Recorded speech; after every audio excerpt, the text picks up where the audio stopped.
Tokyo in the 1950s, civil unrest escalates as the government battles against the Sect, an underground revolutionary group. A violent riot breaks out in Akasaka, prompting the self-police to intervene. Below the streets, Sect operatives work in the storm sewers, smuggling explosives to the rioters. Among them is Nanami Agawa, a young courier known as Little Red Riding Hood, tasked with delivering satchel charges and Molotov cocktail.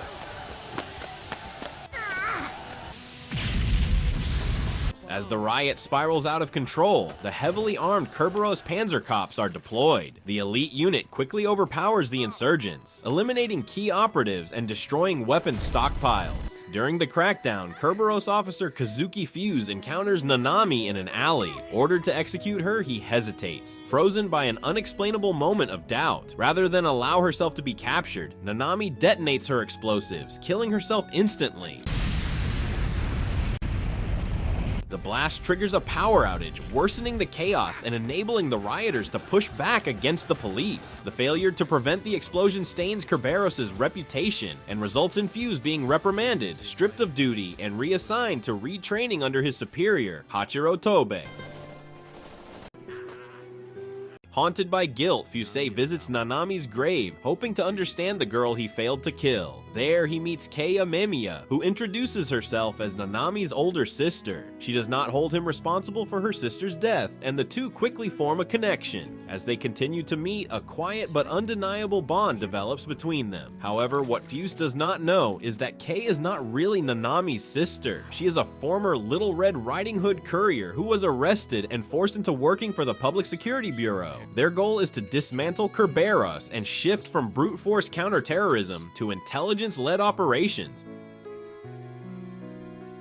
Kei's mission is to draw Fuse into a trap, one that will discredit Kerberos and justify its dissolution. Despite her initial resolve, Kei begins to question her role in the deception. She finds herself drawn to Fuse in ways she never expected. Meanwhile, Public Security finalizes its plan, setting up a sting operation at a museum, where they expect Fuse to walk into their carefully laid trap. However, Fuse does not fall for the setup. He manages to evade capture,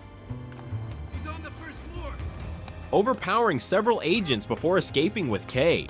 During their escape, Kei finally confesses the truth. She tells Fuse that their meeting was no accident, that she was sent to deceive him, and that everything between them was orchestrated. However, she also admits she no longer wishes to betray him. She suggests they run away together, abandoning their past lives. But Fuse, despite his feelings, refuses. He knows that even if they fled, they would never be truly free. With nowhere else to go, they seek refuge in the storm sewers where Nanami and her fellow insurgents once hid. There, they are confronted by a shadowy faction within Kerberos known as Jinro, the Wolf Brigade. This deep cover counterintelligence unit works in secret to protect Kerberos from political threats, including public security. Their leader, Tobe, reveals that they have been monitoring Kei's involvement from the beginning. They allowed her to act freely, knowing that public security would attempt to use her as a pawn. Now they intend to turn her existence into a weapon against their enemies. Jinro provides Fuse with a full set of protect gear and an MG-42 machine gun, ensuring he is fully prepared for what is to come.